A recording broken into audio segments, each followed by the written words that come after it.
This is ABC 7 News at 6. Good evening, everyone, and thank you for joining us. I'm Beth Jones. And I'm Peter Dubois. A historic day today as former President Trump is found guilty on all counts in the hush money trial that's been unfolding in New York. We start tonight with ABC's Rena Roy, who has the latest. Former President Donald Trump found guilty. Jurors delivering the verdict on 34 counts of falsifying business records in the hush money payment to adult film actress Stormy Daniels. Trump reacting to the verdict. This was a disgrace. This was a rigged trial by a conflicted judge who was corrupt. The real verdict is going to be November 5th by the people. And they know what happened here, and everybody knows what happened here. Last year, Trump pleaded not guilty to the felony charges brought by Manhattan District Attorney Alvin Bragg, the case tied to that $130,000 payment his former attorney Michael Cohen made to Daniels just before the 2016 presidential election in exchange for her silence about her alleged sexual encounter with Trump. Prosecutors saying when Trump reimbursed Cohen, he purposely disguised it as a legal expense to hide the damaging information from voters. Trump denies that encounter with Daniels and maintains he did nothing wrong. The trial began in April. Prosecutors calling 20 witnesses to the stand, including Cohen and Daniels. The defense calling 2. Trump declining to testify in his own defense. Rena Roy, ABC News, New York. Meanwhile, back here at home, the Somerset County Grand Jury has indicted a Unity man accused of sexually assaulting a child. 30-year-old Jesse Harvey was indicted for gross sexual assault. The Somerset County Sheriff's Office says they learned Harvey allegedly sexually assaulted a child under the age of 16 repeatedly over the past 4 years. A Benton man charged with murder and the death of a man from Fairfield was also indicted for trying to escape from police. 22-year-old Raheem Goodwin was indicted for eluding an officer, refusing to submit to arrest in violation of conditions of release. Police tried to stop the vehicle he was driving while they were investigating the death of 62-year-old Edwin Weeks. He led them on a high-speed chase before being arrested and was later charged with murder. And 23-year-old Clancy Trenton Scott was indicted on 10 counts of possession of sexually explicit materials. Somerset County Sheriff Dale Lancaster said Scott was arrested after a complaint about Scott and the possession of child pornography in St. Albans. Well, there are new developments tonight regarding the future of an aqua farm facility in the city of Belfast, which has sparked protests and division within the community for years now. Fish farm developers Nordic Aqua Farms are now suing the city of Belfast over the city council's recent decision to reverse the use of eminent domain, which would have helped the company develop a land-based salmon farm along Penobscot Bay. The city previously granted a condemnation order in 2021. Earlier this month, the council reversed that decision after the project faced legal challenges from Belfast area residents.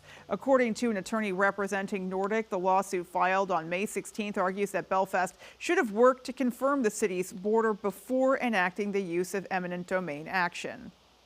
It's an appeal of that decision asking the court to decide, to oversimplify a little bit, should the city council have taken a couple of more steps before it decided what to do with the condemnation order that had been remanded on a whole different A to B appeal the year before.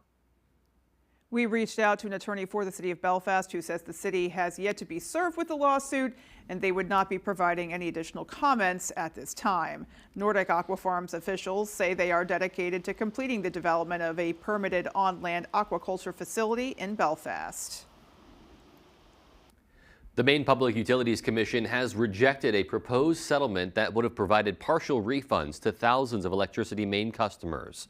The company is a competitive energy provider which provides customers an alternative to the state's standard offer supplier. 2 years ago, they allegedly switched customers from a fixed rate to a variable rate without their knowledge. This resulted in increased prices, with some customers' bills being hundreds of dollars more per month. Previously, Electricity Maine reached an agreement with staff at the Maine Public Utilities Commission that would have provided partial refunds. It also would have allowed customers the opportunity to change their service. Commission members rejected that settlement on Wednesday. This enforcement matter is the second brought against Electricity Maine in recent years, both involving allegations of violations of our rules. To use a baseball metaphor, Electricity Maine now has 2 strikes. We take violations of our rules very seriously, and while I'm not prejudging any future case, Electricity Maine and its leadership should understand that in the event we find in the future that it fails to comply fully with Maine law and our rules, we will impose far more impactful consequences, including significant administrative penalties and very likely the revocation of Electricity Maine CEP license. Commission members say they are working to expedite the rest of this process, likely including a hearing before the commissioners. Well, Thorndike residents woke to offensive language and symbols spray painted on the town's post office Wednesday morning. Our David Ledford spoke with town officials to learn more. Everybody was kind of surprised. Postal workers and Thorndike residents found the local post office covered in yellow spray paint Wednesday. People were upset because they think it couldn't happen in our little town. It's everywhere now. Town officials say the building was vandalized with foul language on the walls and windows and a swastika painted on the door. Much of the graffiti has since been covered up, but Town Clerk Rose Hill says that the words and symbols that were painted on the side of the building came as a shock. Some people are mad, but it makes some people fearful. It's kind of shocking. SWAT stickers, profanity, obscenities, swear words. Blank, the U.S. mail is actually on the mailbox. We're a small town. We don't need that in our town. Hill says spray cans were found in the mailbox outside the building, and the Maine State Police are looking into the incident. We reached out to state police but did not hear back. Meanwhile, local residents are hoping for answers. To see the Nazi stuff, I mean, it was just, it was meant for shock value. No matter who gets caught for it and what happens, there has to be some sort of discipline to that because it is a hate crime. According to the U.S. Department of Justice website, it is a federal crime to destroy or damage property owned by or under the federal government's control. I hope whoever did do it, be nice if they just came forward. Post office employees declined to comment on the vandalism. In Thorndike, David Ledford, ABC 7 and Fox 22 News. After one of their own residents was scammed out of $24,000, the Belfast Police Department began a lengthy investigation into a fraud case which is commonly described as grandparent scam. Our Grace Blanchard spoke with a detective as they asked the community for help to keep others from becoming victims as well. They prey on their fears. They prey on their, unfortunately, they prey on their age. This past April, the Belfast Police Department began an investigation into what they are calling a grandparent scam. According to police, a Belfast resident had thousands of dollars stolen from them after receiving a phone call from a scammer claiming that their son had been in a crash, struck a pregnant woman, and was arrested. He was told that if he could get $24,000 in cash, they could speed his son's release from jail. The suspect, 22-year-old Omar Diallo of Bronx, New York, was later located and arrested in Southern California. Detective Fitzpatrick says he is allegedly connected to dozens of similar scams across Maine, New Hampshire, Massachusetts, and Nevada. We believe that it's crossed the border into Canada as well because this gentleman, we know, did go to an address in Canada. So it's not just staying in the United States. Police say the scam is targeting the elderly population, with victims losing on average $20,000 to $30,000. The detectives at Belfast PD are working with Homeland Security and the FBI to help protect others across New England. They're being victimized because of their love for their family. They're being victimized, and we're doing the best we can to stop that. The investigation is ongoing. Anyone with information is being encouraged to contact the Belfast Police Department detectives. In Belfast, Grace Blanchard, ABC 7 and Fox 22 News.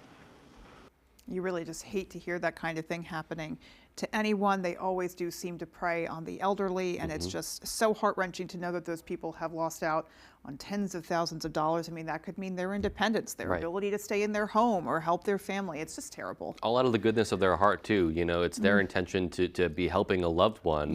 And so it is really disheartening to see. And all too often, we see these cases go unpunished as well. Yeah, so they at least now have a suspect or an arrest. Alrighty, folks, let's go ahead and peek outside for a first check of our forecast.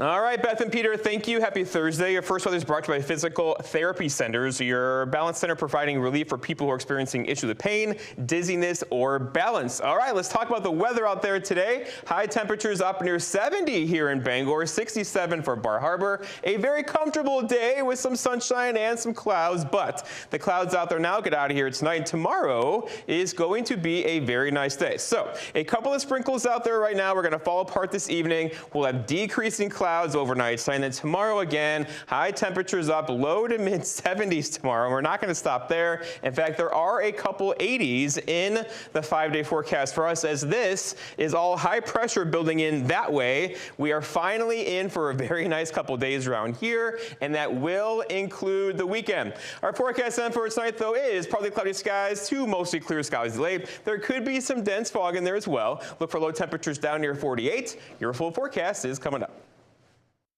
All right, and we'll be looking forward to that. In the meantime, coming up on ABC 7 News at 6, if you have unwanted guns or ammunition, the Maine Gun Safety Coalition is collaborating with local law enforcement for Maine's first ever Gun Give Back Day. And with June now proclaimed as Maine Dairy Month, our Corey Bouchard visited the Blaine House to see the tradition himself. We'll have those stories and more as ABC 7 News at 6 continues. While politicians talked, President Trump fought for working people. He took on China and secured the border.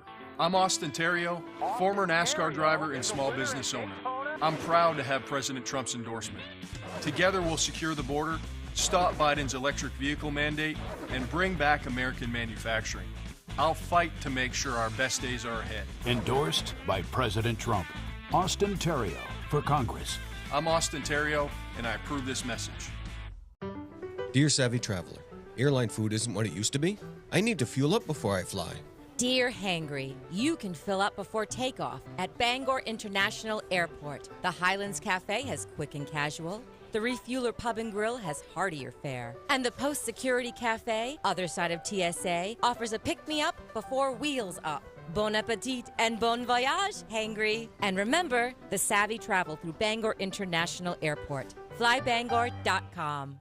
As winter fades and the weather warms, you might not be ready to think about air conditioning, but Valley Home Services is ready because now is the perfect time to beat the heat. Fujitsu heat pumps from Valley Home Services are not only great sources for heat in the colder months, they're also fantastic air conditioners for the hotter months. And right now is the best time to install a Fujitsu heat pump so you can take advantage of the efficiency for what heating is left and get a jump on the cooling for the summer. Embrace the comfort with Fujitsu and Valley Home Services.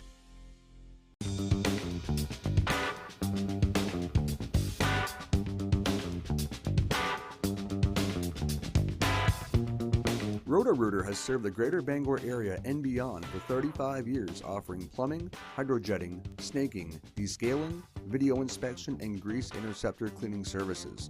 For all your residential and commercial clogs, call Roto-Rooter today, 990-1234. And away go troubles down the drain. Roto-Rooter.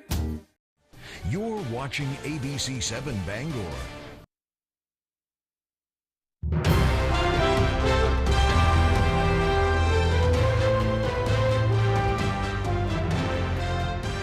This weekend, the Maine Gun Safety Coalition is collaborating with local law enforcement across the state to host Gun Give Back Day. The day provides an opportunity for people to turn in unwanted firearms or ammunition to participating police departments or sheriff's offices. The guns will later be broken down and converted into sellable products such as pens, sculptures, and jewelry as part of the coalition's mission to raise awareness of gun violence and gun safety. Members of the Ellsworth Police Department say this is their first time participating in Gun Give Back Day. And according to Ellsworth's interim police chief, it is important to make sure to take proper safety steps before turning in a gun. Make sure the chamber is empty, there's no rounds in the chamber. If there's a magazine that goes with that, have that separated from the weapon. And just have it in your vehicle. The officer will go to your vehicle and get the weapon. They won't, there's no need to bring that up to us. They'll double check it to make sure it's safe. Chief Beers says people can drop their guns or ammunition off at Ellsworth Police Station from 10 to 2 on Saturday. There will also be representatives from the Maine Gun Safety Coalition present, handing out gun locks and sharing safety tips. A full list of agencies participating can be found on our website, foxbangor.com. The American Red Cross says it's in critical need of blood and platelet donors following a downward trend in donations over the past month. Nationwide, there were 20,000 fewer blood donations in May than needed to maintain the National Red Cross blood supply. The Red Cross representatives attribute that drop to high travel numbers and severe weather across the country this past month. They also say it's essential that donors come forward as we approach the summer. Summer is always a tough time to collect, so this drop is concerning because it's earlier than we typically see, with summer on the horizon and a typical rise in automobile accidents that occur during the summer months. We want to be sure there's enough blood on hospital shelves to save lives. Red Cross representatives say it only takes around 10 minutes to donate. To schedule an appointment, visit redcross.org. And coming up in sports, UMaine's Mackenzie Wilson gearing up for a trip to the NCAA Track and Field National Championship. We'll have that story right after the break.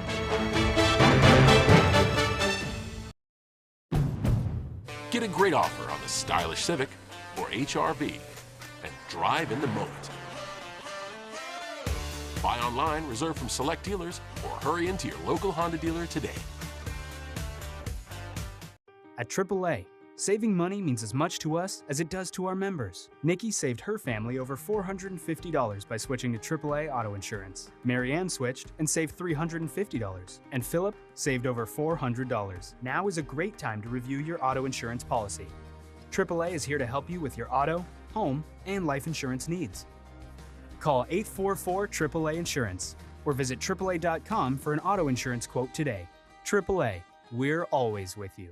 Hi, I'm Barry Gass, and my grandfather started Gass Horse Supply and Western Wear right here in Orono in 1911. Just after World War II, my father ran the business for decades. Now, with my wife and wonderful staff, we are continuing the tradition of bringing the American West to Maine. Our authentic Western boots are handcrafted for comfort, style, work, and casual wear. Saddle up with our premium selection of top quality saddles. Top it off with the perfect hat from classic to modern ranch. Gass Horse Supply and Western Wear in Orono, where the American West comes alive in Maine. Your local professional eco-friendly office space partner is WVII Business Solutions, your one-stop shop to get the job done. Handling all your office furniture and printing machine needs at an affordable price. Offering full system integration into your workplace and local service on everything we sell. We can even remote monitor your system with just-in-time inventory and service need assessments. Little to no downtime gives you peace of mind. At WVII Business Solutions, your solution is only an email or a phone call away. Drive in the moment with the rugged and capable Ridgeline, Passport, and Pilot. Buy online, reserve from select dealers, or hurry into your local Honda dealer today. Tonight's Sports is brought to you by Engstrom's Auto Service in Guilford. We specialize in all foreign and domestic service and alignments.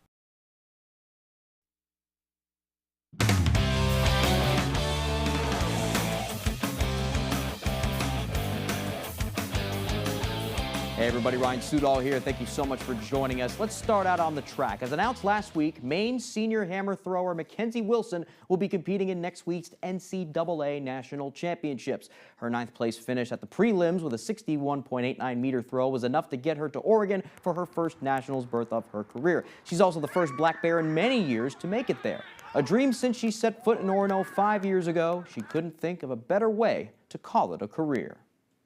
It feels like a storybook ending, honestly. Over these past 5 years, I've had, my self-doubts, my adversity and whatnot, just keeping the same goal as the motivator in practice. To have this come true is just completely unbelievable. And I'm so excited that I get to, go to the big show. Not only is this a huge opportunity for her, but also the university. She says that when people think of UMaine sports, they definitely don't think outdoor track. She's hoping to change that next Thursday and show what Black Bear Track and Field is all about. I'm super excited to see the University of Maine Black Bear jersey at the national championships. Like, to have that away from the hockey team on ESPN and etc. is incredible. To be in a position like that and put a spotlight on the school is just amazing. It'll be on air. It'll be on the air next Thursday at 6 p.m. on ESPN2. Okay, now let's go to the tennis courts. It's a nice day for it. High school regional tournaments beginning next week, and George Stevens girls are atop C North in spite of a lot of adversity. The Eagles finishing the regular season 10-2 and ending on a 6-match win streak. Those 6 matches under a new head coach in John McMillan. After their previous head coach stepped down, the team didn't know whether they'd be able to finish the season. Then McMillan, whose daughter is a program alum, swooped in, and a new dynamic of player freedom was created. I'm not really a coach. I feel myself more as an advisor, really. These guys know what they're doing. They're smart young ladies, athletic, creative. I kind of let them do their thing. My role is to let them know that they know what they're doing. I think he's being too humble. He's a really great coach, and he did step in, and he was that coach that pushed us, that also helped us have fun. He's really had a big impact on our team.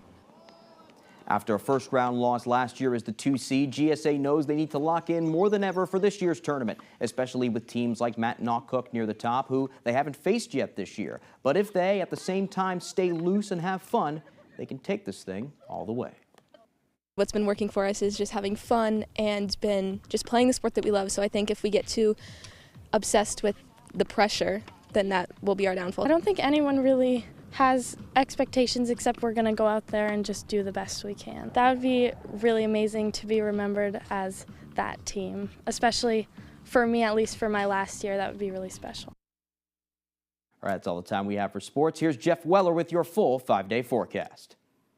All right, thank you. Your full weather is brought to you by Refined Contractors, your local expert in window and door installation, carpentry repairs, and commercial facilities management. Give them a call today. Rise with Refine. Let's talk about the weather, though. Here we go. Look at these highs today, slightly below average, with 70 here in Bangor, 67 for Bar Harbor. So overall, a very comfortable day. Some cloud cover out there at times, but the clouds get out of here tonight. Tomorrow's going to be a very nice day, and in fact, the entire weekend is going to be a very nice weekend around here. Finally, right now the winds out of the north around 5 miles per hour. This might go calm for a couple hours tonight, and that could give us a problem. More on that here in a second. Until then, though, a calm wind for a few hours tonight. Then tomorrow, kind of a wind out of the north around 10 to 15 miles per hour throughout the afternoon before it does die down tomorrow evening. But the problem is tonight, if you are an overachiever and already planted your garden, there could be a couple areas of frost in parts of the area this evening. We're talking probably north and west of Millinocket, so put a cover on those plants. They're not going to like the cool temperatures across our region for tonight. Lots of cloud cover out there now. The clouds are going to fall apart tonight, and all these showers are off the coast now. We're going to go that way. So we are in decreasing cloud mode this evening, and that's going to give us a high pressure building in. That is great weather for us, not just for tomorrow, but also for Saturday into Sunday into Monday before our next system gets in here later on next week. All right, look to the west of us, though. This is all high pressure sinking air. It's your friend. You like that stuff. That's going to be our weekend before this little guy gets in here most likely, probably later Monday into Tuesday. It could bring us our next chance for a few showers then. Until then, though, make your plans outdoor this weekend and tomorrow. It's going to be a fantastic time around here with temperatures near 80, especially Sunday into Monday. All right, for tonight, though, no worse issues at all. There could be some dense fog in there late with that frost in there as well. And then overall, no precipitation in our 7-day forecast right now. Probably there's a couple sprinkles getting in here later Monday into Tuesday afternoon. That will look like this. I'm going to run this through Saturday, through Sunday, through Monday, through Tuesday again. This is not much rain at all. So overall, a nice stretch of weather for us going forward. We like that, right? Our forecast then for tonight, though, is partly cloudy skies to mostly clear skies. So depending upon when the clouds get out of here, that will allow for that radiational cooling, and that could easily give us some areas of frost tonight, especially north and west of Millinocket area. So be ready for that. Put a cover on those plants for tomorrow. All right, look at this. Lots of sunshine tomorrow. It said the perfect humid temperature is 72. We're going to go for 73 tomorrow with that north breeze around 5 to 15. And then looking ahead, your 5-day forecast shows 73 tomorrow. We're not going to stop there. Sunshine Saturday, 75. We're not going to stop there either. Sunday, 78, lots of sunshine. And that is an 82 with sunshine back in the forecast on Monday. A bit cooler Tuesday and probably some rain showers back in the forecast late Tuesday into Wednesday of next week. Beth and Peter? Alrighty, Jeff, thank you. And we'll have more to come after the break. Stay with us. Spring is here. And now is the time to call Hickory Dickory Decks for your new deck, sunroom, or enclosed porch. They specialize in custom outdoor living and making your dream oasis a reality. See for yourself how Hickory Dickory Decks can transform your existing porch into a 3-season Sunspace sunroom. Call Hickory Dickory Decks now for your free estimate. And enjoy life outdoors. While politicians talked, President Trump fought for working people. He took on China and secured the border. I'm Austin Terrio, former NASCAR driver and small business owner. I'm proud to have President Trump's endorsement. Together we'll secure the border, stop Biden's electric vehicle mandate, and bring back American manufacturing. I'll fight to make sure our best days are ahead. Endorsed by President Trump. Austin Terrio for Congress. I'm Austin Terrio, and I approve this message. Are your basement walls bowing, crumbling, or failing? Hi, I'm Tony Hafford with TC Hafford Basement Systems. All things basementy. Our Stable Lock wall system offers a patented, affordable, and permanent solution to save your foundation walls. It stabilizes, fills voids, and structurally repairs, leaving a new smooth surface. All the strength of new walls. Call TC Hafford Basement Systems today for all things basementy. Jamar Construction Products in Bangor continues to grow to meet our customers' needs, supplying products for site work contractors, concrete contractors, and survey and safety supplies. We are proud to be the local dealer for Hilti, Valley Blades, U.S. Fabrics, and Euclid Chemical, plus so much more. Stop by and see us at 1270 Hammond Street or give us a call at 907-4491. If you dig it, pour it, plow it, fasten it, lay it, or lift it, Jamar Construction Products can help you.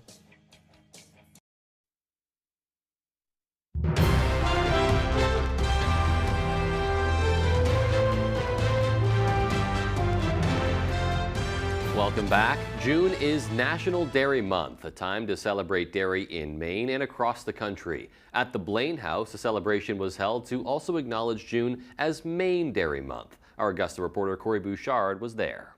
We kick off June, a month filled with celebrations. We hope you will celebrate National Dairy Month with us by including your favorite dairy products in your food moments. Governor Janet Mills joined dairy farmers and Maine dairy advocates with a signed proclamation declaring June as Maine Dairy Month, a time to celebrate the dairy industry in the state.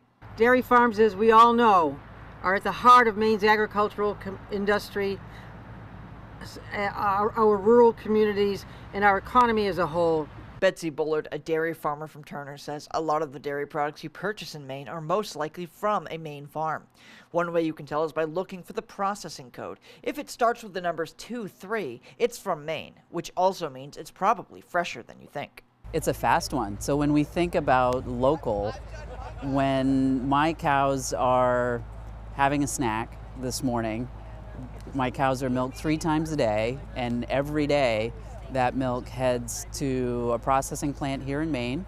A lot of times it goes to Oakhurst, and it can be on your shelf at the grocery store or in your cup holder in your car within 24 hours. According to Ron Dyer, the executive director for the Maine Cheese Guild, this year's Dairy Month comes on the heels of data suggesting that cheese has overtaken potato chips as the choice snack food item in America for the first time. Gives people another choice, like instead of chunking down chips, you take curds of cheese, and know people that do that with Pineland Dairies, for instance, right here in Maine.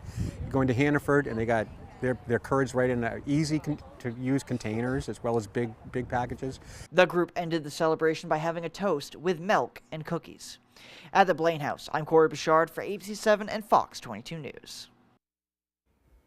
I love that. It's only fitting that they ended with a toast of milk. Of course. That's fantastic, Yeah. but also so important to highlight our dairy farmers, and really cool to hear about the process that takes place and how Yeah. quickly it ends up on the shelves. Yeah, absolutely. And we've all sampled a number of different Maine dairy products, and the deliciousness cannot be overstated. Cannot. I certainly appreciate the abundance of Maine-made ice cream. Thank you so much. Yeah, keep it rolling. Keep it rolling. All righty, folks. Well, that is going to do it for us from everyone here at ABC7. Have a great night. Good night, everyone, and join us over on Fox 22 News tonight after this.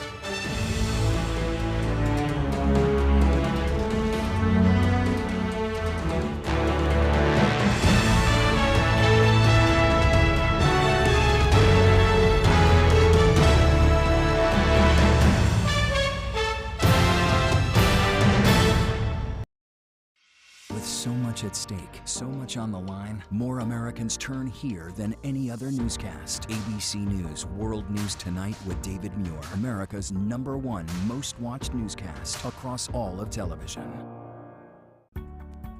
Hello, this is George Whelan with Down East Direct Cremation. Now, anytime, 24 hours a day, 7 days a week, 52 weeks a year. Business is not to make trouble between these two people. They seem to have worked it out okay, and they don't need a pot stirrer in there. So if it annoys you that the children don't come back in the same clothes, stop buying them clothes. Let their mother, who's got a good job, who's saving money on rent, buy them clothes.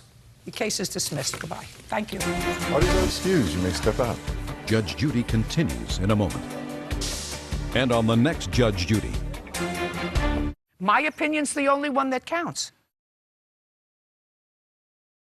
He's a pathetic, father. The grandmother, like Judge Judy said, sticking her nose where it doesn't belong. He's irresponsible, and he's a deadbeat dad. And to say I'm a deadbeat and irresponsible, I buy my own children clothes. So, like I said, it's a pathetic situation. They live with me in my own apartment. Their mother lives with her mother. And then he is pathetic and just a deadbeat dad. She's been doing that for years. Those are the deadbeats.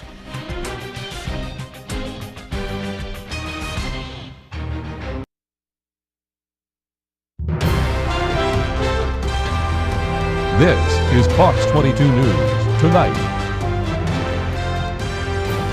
Good evening, everyone, and thank you for joining us. I'm Beth Jones. And I'm Peter Dubois. A historic day for our country as a New York jury finds former President Trump guilty on all counts in the hush money payment trial. Trump becomes the first former U.S. president convicted of felony crimes. The jurors came to the decision Thursday after nearly 10 hours of deliberation spread over the course of 2 days. Earlier in the day, the court finished a readback of testimony from Trump's former lawyer, Michael Cohen, and former National Enquirer publisher, David Pecker. Judge Juan Marchand explained to the jurors the defense is not required to prove Trump's innocence, that the actual burden of proof is on the prosecution. He also explained the laws pertaining to the case. The former president was charged and convicted on 34 counts of falsifying business records in connection with a hush money payment to adult film actor Stormy